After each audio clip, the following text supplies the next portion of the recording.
the mindset of the mindset that diabetes is not a hindrance and it's not a benefit. It just is. The rest is up to you and the story you tell yourself. And I'll say it all starts with up here. And if you don't fix that, you're not going to get anywhere. And even down to sometimes I'd catch myself saying, oh, I hope this happens instead of I know this will happen. Welcome to the Your Diabetes Insider podcast, where we take all of the mysteries of blood sugar control, focusing on nutrition, exercise, and any of the other 40 plus factors that may impact your blood sugar. If you don't know me, my name is Ben Zeal. I'm a registered dietitian, certified diabetes educator, strength and conditioning coach, and I've lived myself with type 1 diabetes for over 20 years. And I am here to share everything that I have learned in both my personal and professional experience so you can live that incredible diabetes life. So get ready and let's dive right into today's episode.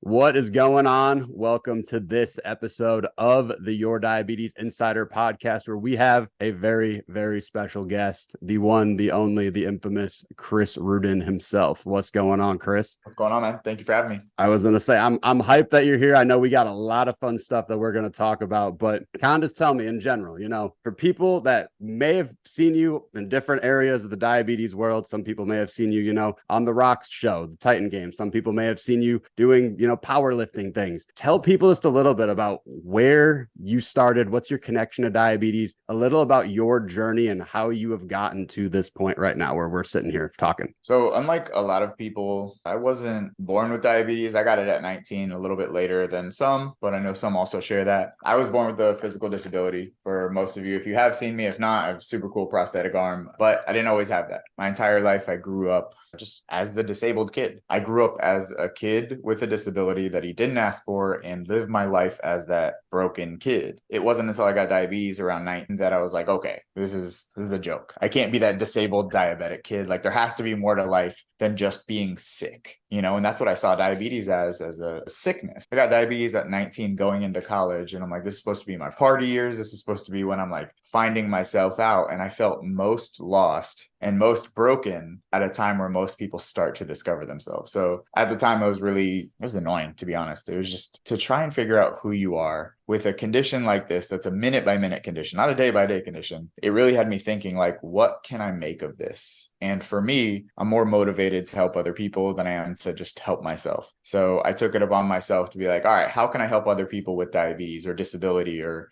what can I do with where I'm at right now? Took a long time, but in working through my own demons, my own struggles, my own masks or gloves in my case, I used diabetes as a catalyst to help other people, which inevitably helped me become who I am today, which is a keynote speaker, a record-holding powerlifter. Yeah, I did a TV show. Yeah, I'm on a lot of cool news stuff. The internet thinks I'm amazing, but now I'm just a guy who helps people see their world without limits, and I love that. And so it sounds like you obviously were diagnosed not later in life, but later than a lot of people who are diagnosed with type 1. Like, I was diagnosed at 7. A lot of people are diagnosed as kids. So we don't necessarily know any different. But for you, you're going off into a whole new phase of life, and you already had lived with a disability for a while. Was that something that you kind of kept concealed for a while? Did the diabetes cause you to say, hey, I'm going to look at everything a little bit differently now, and now I'm going to just loud and proud shout out, hey, I've got this, like me or love me? It kind of just is what it is. How did that change things for you? So I get that kind of question a lot in the diabetes space. Like, oh, did you ever hide your diabetes? And no, I never hid my diabetes. I was out there with a passion. I show off my CGM. Like, I had all the tech. Anytime I had tech, I showed it off. I was super loud and proud about diabetes. And this is where I share a connection with people who aren't, though, because for 17 years, I hid my disability. Even when I first met you,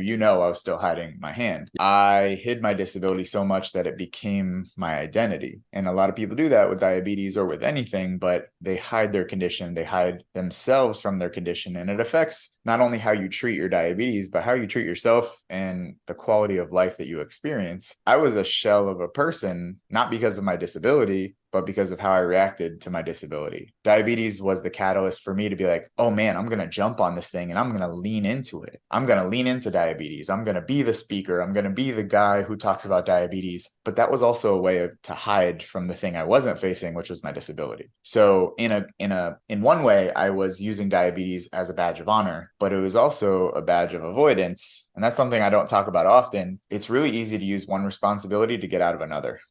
Oh, I can't take care of my blood sugar right now because I got to sweep the house. And it's like you're using different opportunities or responsibilities to get out of that one thing that you should do. And unfortunately, while diabetes was a good thing, it was also kind of my way of hiding additionally, until it got to the point where I was like, okay, I'm done hiding. I came out and kind of showed who I was, who I am. And this also goes for you and anyone else watching. Who you are is not what you have or don't have. It's who you decide to be. And I finally, at like 25, 26, decided to be Chris instead of the diabetic disabled kid, Well, and it sounds like over the years, you kind of created that story. You kind of decided, hey, I'm the disabled kid. Now I'm Chris, the diabetic disabled kid. Now I'm just perpetuating this again and again. And let me take something that happened and make it positive while hiding this other thing. And at some point, a switch went on in your brain, it sounds like, where you're like, hey, I am going to just show my disability and just show the person that I am. Was there a particular moment or thing that happened that just led you to think, you know what, it's time, let's do it? We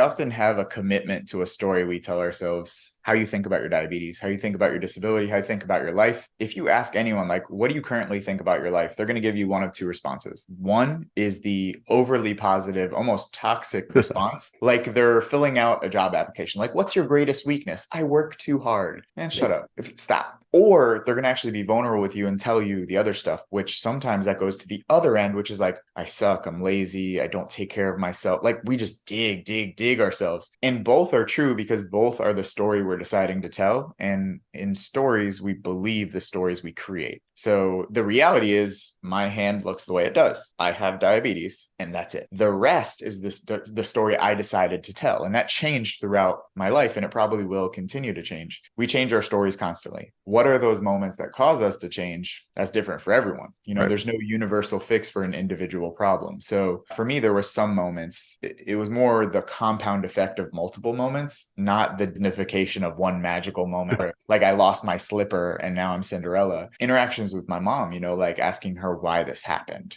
Interaction with kids that I was speaking to at the time where they actually saw me, it was crazy. Actually, one was at an event both of us did. And I don't know, you might have heard this from other things, but it was a little girl we both know, the family of three, Yep. I want to say names, but I know who you're talking about. I was walking down a long hallway and I was still hiding my hand at the time. And my entire life revolved around hiding my hand. And what I mean by that is like, I would plan how I would go through doors just so I could turn a certain way so people wouldn't see that. I would plan on searching for things in my backpack with my left hand just so people didn't see. Yep. My entire life revolved around hiding every second of the day, but it was so active that it became passive. It became subconscious. So I was standing next to this girl and we're walking down that hallway at Disney Coronado Springs. Yep. And a lot of people were there. They were coming to see my event, my panel talk, and one of my keynotes there. I had a packed room. We had like 100 plus people looking at me speaking. And this girl literally grabbed my hand over my glove that I was hiding for 17 years. And she was just swinging my arm and I was like frozen. And she was like, it's okay. You don't have to hide around me. And I was like, damn, man, like hundreds of people are wanting to talk to me, listening to me speak, but she's the only one that actually saw me. That was one of those moments where I was like, man, something's got to change. And I know what it is. And a lot of times, know what it is. When I ask you this simple question, why haven't you? You know exactly what I'm talking about. Don't play dumb and say, what do you mean? Especially with you. Cause we have these conversations off camera, but if I asked you like, why haven't you? A lot of people get defensive. A lot of people are like, what do you mean? They'll play dumb. But the real ones are like, I know exactly what you're talking about. And I haven't because I'm scared. I haven't because I didn't make time because I'm not ready yet. What that thing is under the rug. And for me, it was hiding my hand.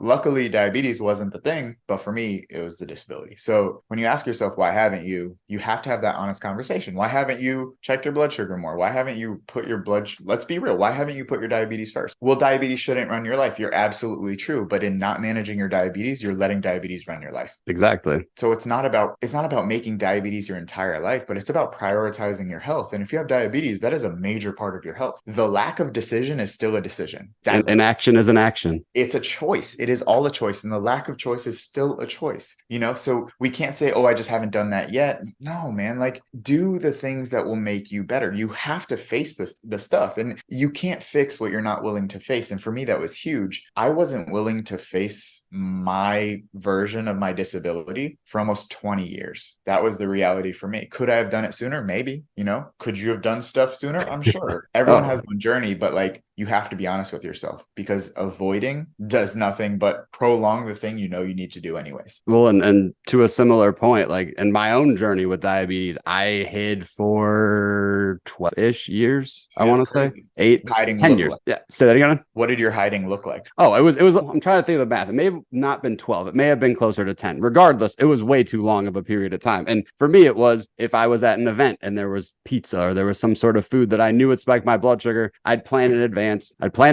I'd get something different. And people would ask why. And I would say, well, I'm lactose intolerant, even though I'd be eating something that had cheese on it, and just would act like they didn't see it. Or I would go run off into the bathroom to go dose, or I would go, check my blood sugar because CGMs weren't as big of a thing. I would go do that separately so people didn't see and people didn't ask questions. For me, it was directly a result of, through middle school, people can be brutal, people can be awful. And I got enough hell through middle school to last probably a lifetime. And so I figured at that point, I'm just going to shut down and become a shell. No one needs to know about my diabetes. It had cost me my baseball at that point, my travel baseball ability. It had cost me friendships. I was done with it. And I figured, hide it, it'll be fine. And, to your point with your hand, obviously some people, may have said certain things. You may have had certain responses to things, but at the end of the day, you hit it. And a lot of people, they hide their diabetes, but they don't even realize consciously that they're doing it. And that's what I think the scary part is, but that goes into what you were saying about being willing to face it and being honest with themselves. And a lot of people have a hard time taking that first step to becoming honest and saying, why? Just asking why, or in your case, you mentioned, why haven't I? And I guess for somebody who's listening to this, who lives with diabetes, they know they could be doing a better job. Maybe they have a family at home. Maybe they're in school. Maybe they've got a bunch of crazy things going on, but they know they could be doing better. They're just choosing not to. What would be that first impetus that you would suggest to help them explore that why without feeling overwhelmed, where they want to just avoid it for even longer? Understand the question, why haven't you, is not blame or shame or guilt that you haven't. I don't care why haven't you. I care that you care.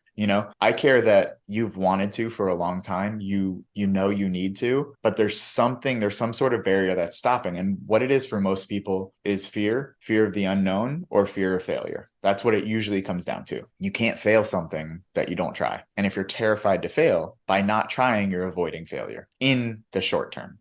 We understand that if your blood sugar is 200, you're fine. You're not going to die right now. You're fine. Do that for a day, you're fine. Do that for a week, you're fine. Do that for a month. Honestly, maybe you're fine. 10 years down the road, when complications start stacking up, the compound effect of being fine is not being fine. That delayed gratification or delayed problem set, that's what we have to avoid. Now, we don't want to live in fear because we don't want to suffer in advance, but we also don't want to suffer right now by the choices we're not making. So when I say, why haven't you? A lot of the responses I get are, I just don't know what to do. Lack of clarity. I'm just overwhelmed. Lack of clarity and a plan, maybe. I'm afraid. Well, what are you afraid of? I'm afraid that it might not work. Well, it definitely won't work if you do nothing, and it might work if you do something. So given those two choices, which would you prefer? I'd rather the option for it to be good than the definite of it not working, So there has to be some sort of awareness. And I kind of created these 3 steps that really help people. And it's very easy to remember. See it, face it, fix it. You have to be willing to see that there's an issue. For me, it took me a long time to see it because I didn't even want to look in mirrors. I pretended like nothing was wrong, but the key word is pretending. And how many of you are pretending that it's not too bad, pretending that eventually pretending that you're going to do something later, which excuses you from doing something now. A lot of us do that. I did that. I did that for 17 years,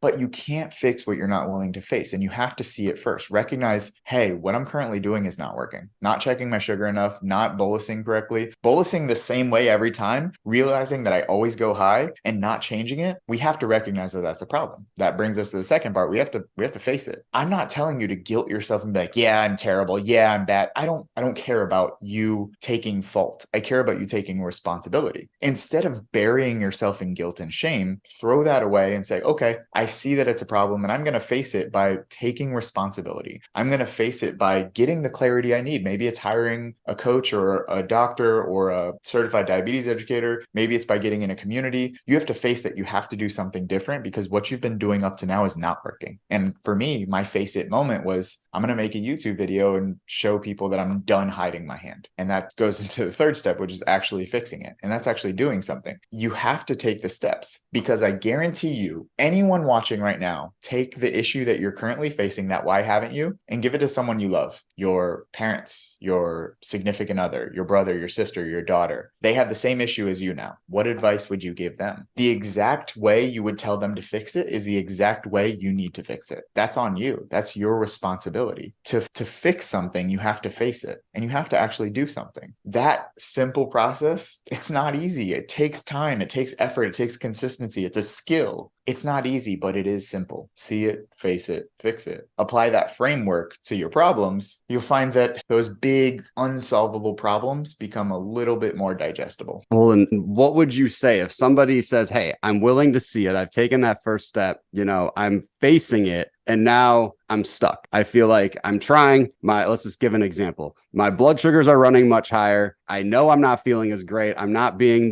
let's just say in this example, the father, the husband that I know I could be. And it's taking away from my family now. So I'm starting to feel the effects, but I'm afraid to, really, truly face it and dig into that deep work that's so tough and just feels like it's insurmountable to then be able to act on it. How would you suggest to somebody to get past that first block? Because a lot of people, they'll try it. They'll say, great, I saw it. I'm facing it. This is scary. I'll come back to it and do the exact avoidance mechanism you just mentioned. It's impossible to run a marathon, but it's very possible to take a step. You can take a step right now. The insurmountable, as you said, feeling is overwhelm because you are zooming out too much. And what I find is most people do one of two things. They zoom in too much. They're so close to the wall that they can't see the bigger picture. Right. They can't see a way out. Or they're zoomed out so far that they can't see the picture anymore because all they see is everything else. Yeah. You have to control your zooming, like on a map where it's like plus or minus, when you're trying to zoom in and out in the navigation. If you zoom way too far out, you're not going to see where you need to turn. And if you zoom way too in, you can't see what's coming.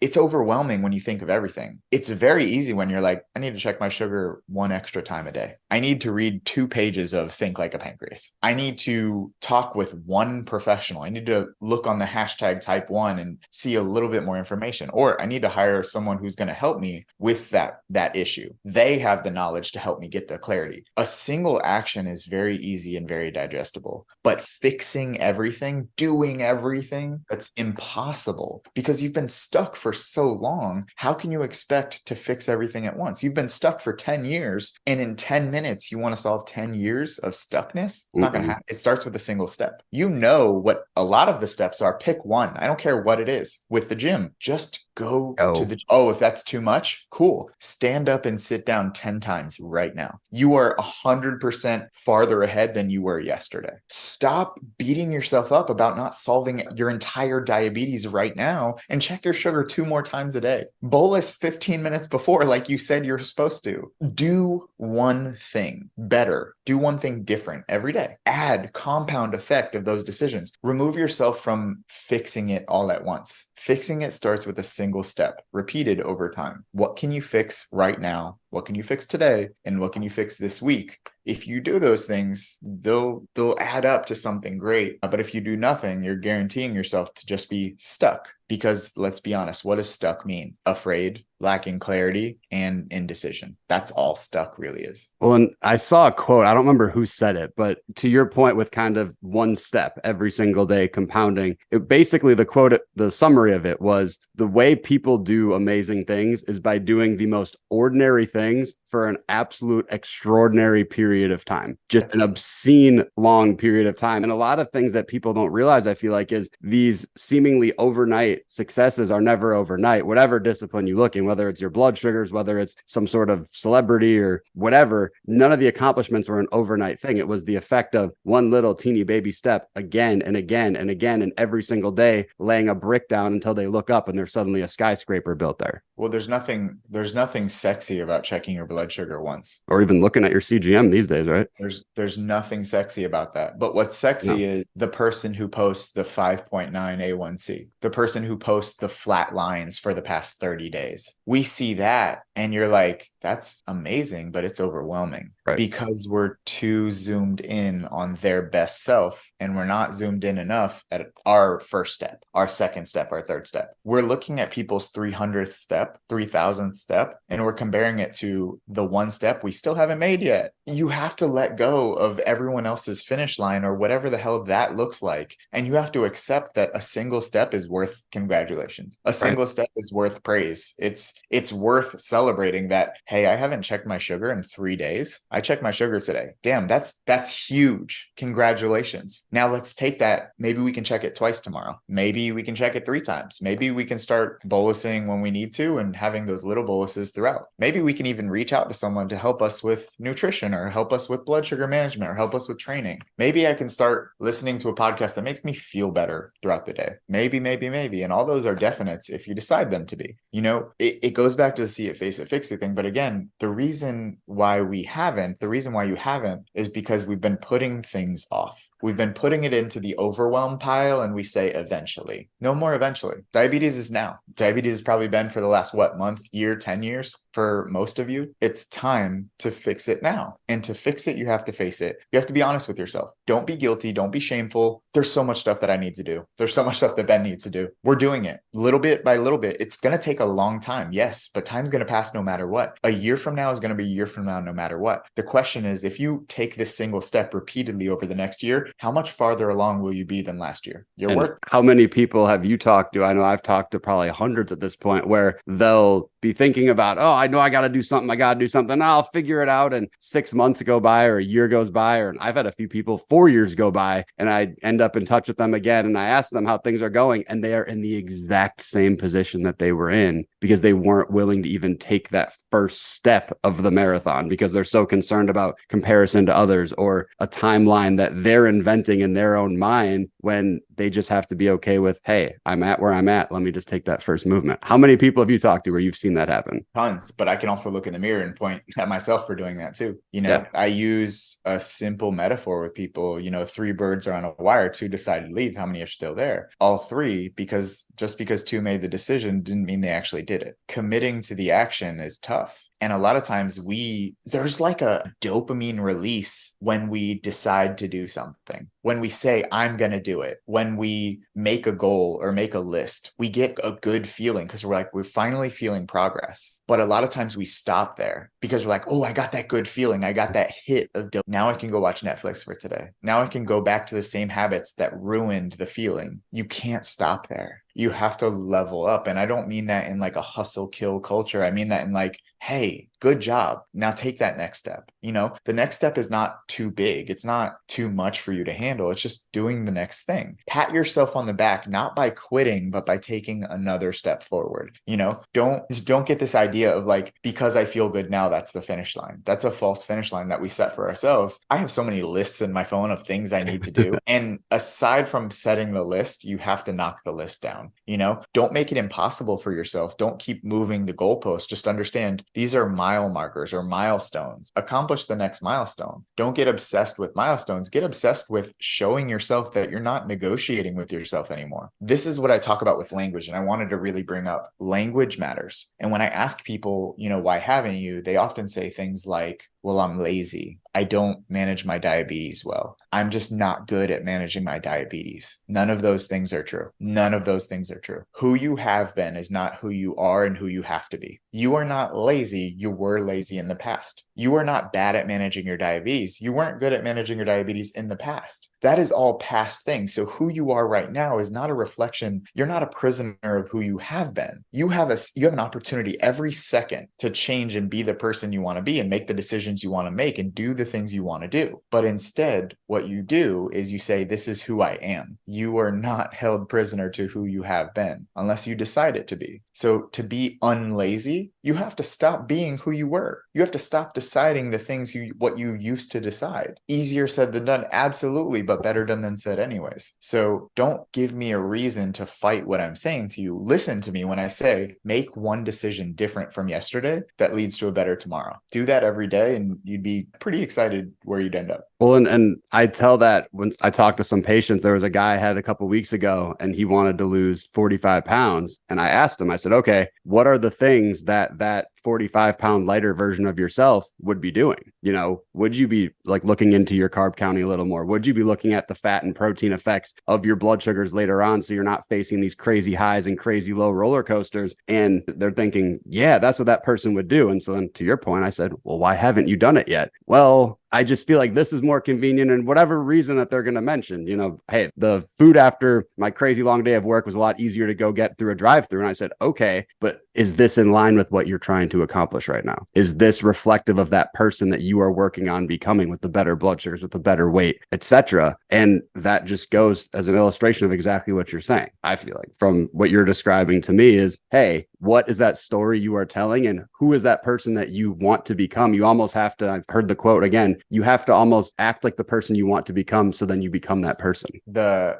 scary part about the overwhelm thing is there are people who are just, they're either unhappy in their jobs or just really stressed. Their entire day is just so stressed. Blood sugars, jobs, relationships, goals, all these things that seem impossible because we're taking no steps. And going through the drive-through is the one point of happiness throughout their day. Yeah. And I get that. Like whether it's the drive-through, whether it's drugs or alcohol or sex or like something, people want a relief from the life they're living. And I get that. I get that. But you shouldn't need a vacation from your life. If you constantly need a vacation from your life in the form of food, drugs, anything like that, something's got to change. And we have to realize that, like, yes, the drive-through is amazing. It feels nice now, but wouldn't it be nice to feel nice more often? Wouldn't it be nice to not need the drive-through, to not need the other stuff? That's the question. That's the facing it I'm talking about. And when I say, why haven't you? You're overwhelmed. I get that. You're stuck. I get that. But you're stuck because you're scared. You're stuck because you have no clarity. So let's work on clarity. And clarity doesn't come all at once. It comes a single step at a time, a single blood finger prick at a time, a single checking your phone instead of TikTok, your CGM at a time. It comes from the compound effect of little decisions repeated day in, day out over time. And you have to have confidence that knowing it's going to help, because we already know what you have been doing hasn't been working. I say that with myself all the time. I'm like, what I've been doing up until this point isn't going to get me where I want to go. Yesterday's solutions are not part of tomorrow's problems. So I need to come up with different solutions. And different solutions means doing what works, not doing what doesn't work,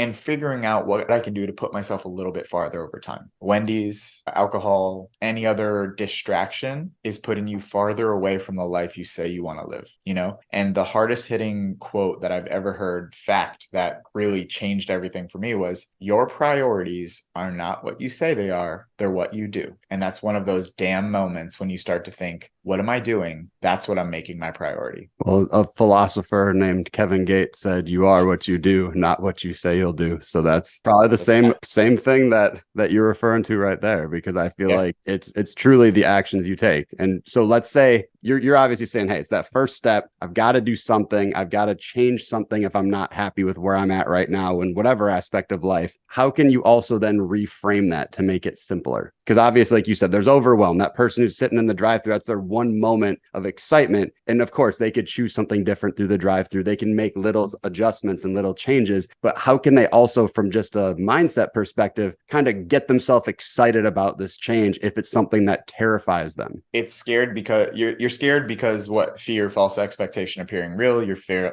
afraid you might fail. Whatever the reason is, you know what you need to do to get to the life you want to live. You know that. So ask yourself this: is every choice I'm making, put every choice through this kind of framework or system? Is what I'm choosing to do right now going to help me or hurt me in the long run? Yes or no? If it helps me, do it. If it hurts me, don't do it. Easier said than done, better done than said. Ask yourself, is going through the drive-thru right now helping me, or is it me running? Is this a distraction? Is this a drug? Is this a padding on not doing what I need to do, but getting the dopamine that I want? Don't sacrifice what you want for what you want right now. Don't sacrifice what you want for what you want right now. You have to be constantly aware, which means you have to be present. If you're not present, you're going to let your life go on autopilot, and the mind seeks the path of least resistance. Think about like a thermostat. If you have your thermostat set to, which you're a god awful person if you have your thermostat set to 85. If you have your thermostat set to 85, and every time you try to attempt to bring it down, it's going to go back up because you have it set on 85. Instead of opening the refrigerator, buying a bunch of dry ice, doing everything to cool your house, you're doing everything but changing the set point. What is your set point? If your set point is Wendy's, you're always going to go back to your set point regardless of what you do, until you decide to change your set point of, hey, I need to do what helps me, not what distracts me. You're not going to change.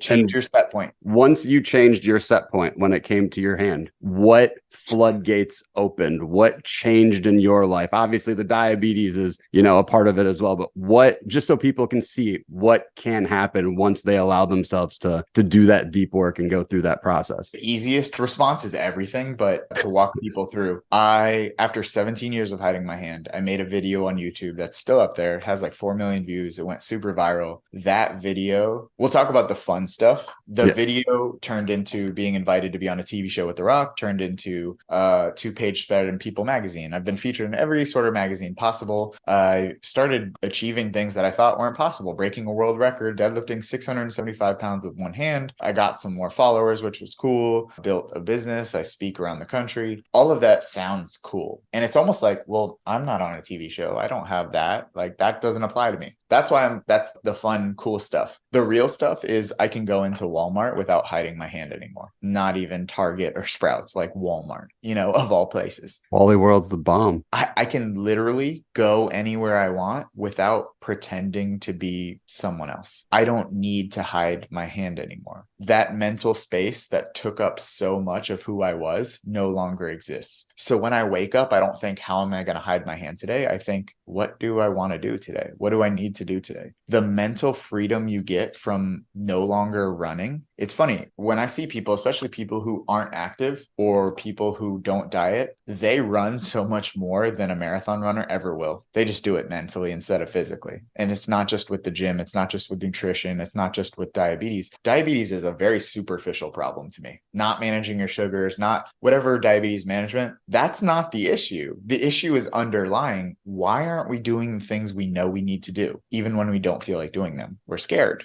We're indecisive. Indecision stems from fear. That's really what it is. We are more comfortable with the painful life that we know and repeating that than the fear of what could happen. Even if that could be amazing. Yes. And most often it is. We tell ourselves a story about how if I did all this stuff, I'm probably still going to fail. Language. It might not work out. Language. Storytelling. Why haven't you? Because you've decided that the better option is the worst option. That's the hard-hitting truth. You've decided that you aren't worth it right now. You've decided that the decisions that it will take, even though you know exactly what they are, aren't worth it right now, and it's better to go through Wendy's. And the worst version is the version that you are telling. You can change that at any given point. You can make your own new soundtrack, your own mantras. I mean, as well as I do, everybody's saying these different mantras or affirmations are huge all over social media right now. Are there any in particular you would advise somebody to help reframe and almost rewire that neural path pathway to say, I can manage my blood sugars. I'm doing awesome. So I like strategies in threes. Like in psychology, it's shown that it's more digestible. So I try and make it like pretty simple. Can, will, did. Oh my God, so the can part, you have to believe that you can. You have to tell yourself that you can, and you have to know that you can. And the way that you know you can is that you have to say that you will, and you have to commit that you will do these things. I can manage my blood sugars. You have to believe that that's possible. We see it all over social media. We see it in our doctor's office. A lot of people can manage their blood sugars, and they do. You have to believe that you can, and you have to know that you will. Here's the tricky part. You have to praise yourself when you did. You have to know that you can. You have to commit that you will, and you have to acknowledge that you did it every single time. Let's put it through the ringer. I'm not managing my sugars enough. I know I can manage my sugars more. I'll start by checking. I know that I can check my sugar more. I know that I will check my sugar more because at 7 a.m., at 12 p.m., at 4 p.m., and at 9 p.m., I will check my sugars. Yesterday, at the end of the day, I checked my sugar at 7. I checked my sugar at 12, at 4, and at 9.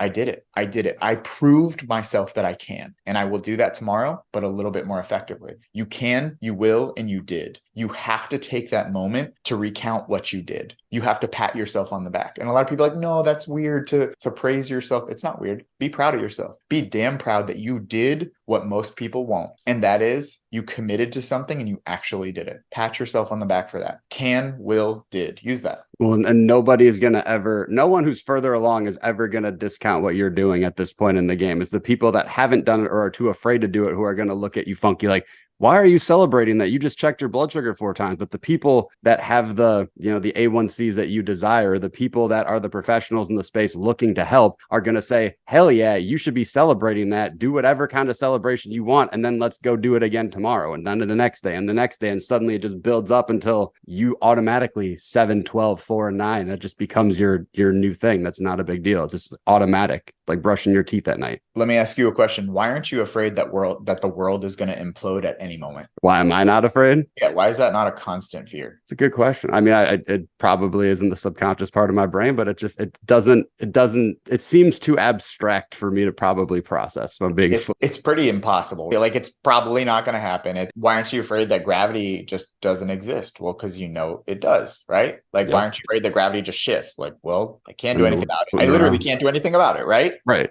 So why are you afraid of what people think about you? Because you can literally do nothing about it. Why are we so terrified of what people think that we try to control it when in reality, like gravity, we can do nothing about it? Why have we not accepted that your opinion of me is none of my business? What you say about me, what you think about me, what you do in your off time is none of my responsibility. And my only responsibility is to myself and to my people that I love. It's my actions, it's my thoughts, it's my feelings, it's my belief, it's what I contribute to the world. That's the only thing I can ever control. So if you are squandering the one thing that you can do is what you do because of what other people think, which is not your responsibility, and you can do nothing to control it. Regardless of what you put out in the world, there will be people who think highly of you and people who don't think highly of you. And both are not your business. You are your business. So make you your biggest business, your biggest priority. There's a reason why when oxygen masks drop in an airplane, you have to put yours on first before you help other people. But in the real world, we're trying to put everyone else's mask on when they don't need any oxygen at all. Stop being so focused on what other people think and start being focused on what you think and what you feel and what you do and what you did. Life will change. That's just hitting just one after the next, after the next, after the next. And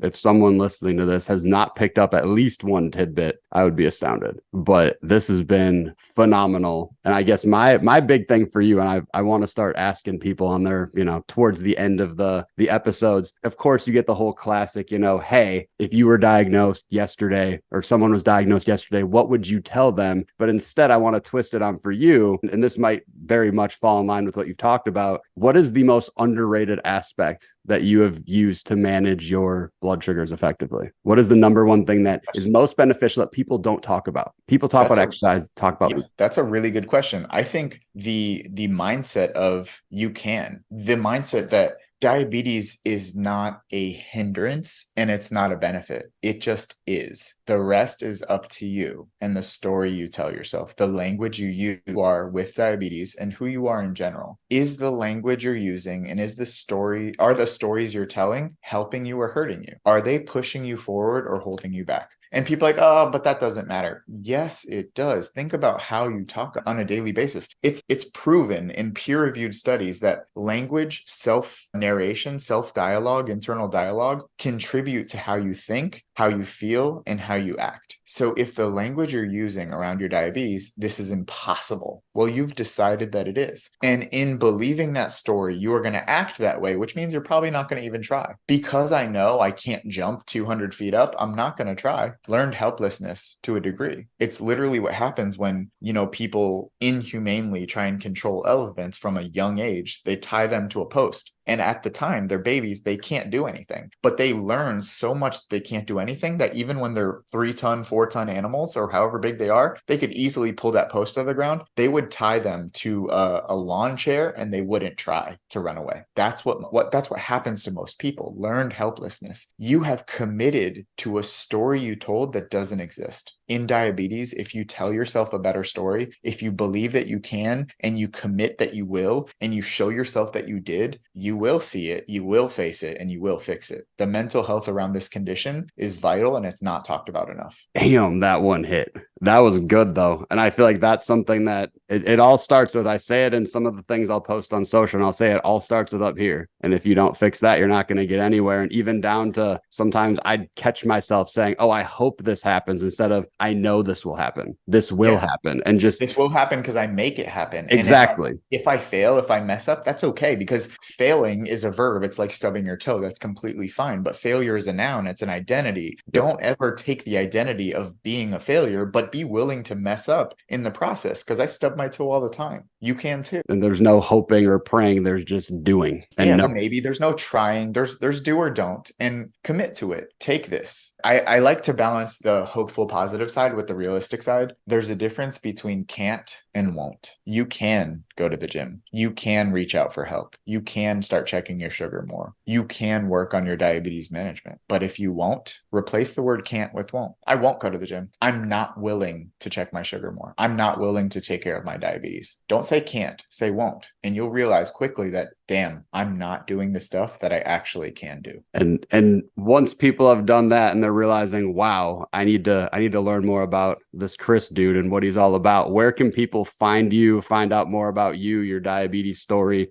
everything? It's crazy. This is the first podcast that I can say you can also find me on Threads, which is super weird because now we're on social media, but everything is just at Chris Ruden, chrisruden.com. I speak for a living on overcoming adversity, change management, all that. But at the end of the day, we all have the same story. You go through some stuff, you get over some stuff, and there's some more stuff coming. So it's our job to tell better stories, to live better lives, to inspire people to do the same. Diabetes included or not included. Thank you so much for sharing just a little nugget of your wisdom here today. Definitely looking forward to having you back on in the near future. And obviously we'll be chatting. Absolutely. I appreciate it, man. Hell yeah.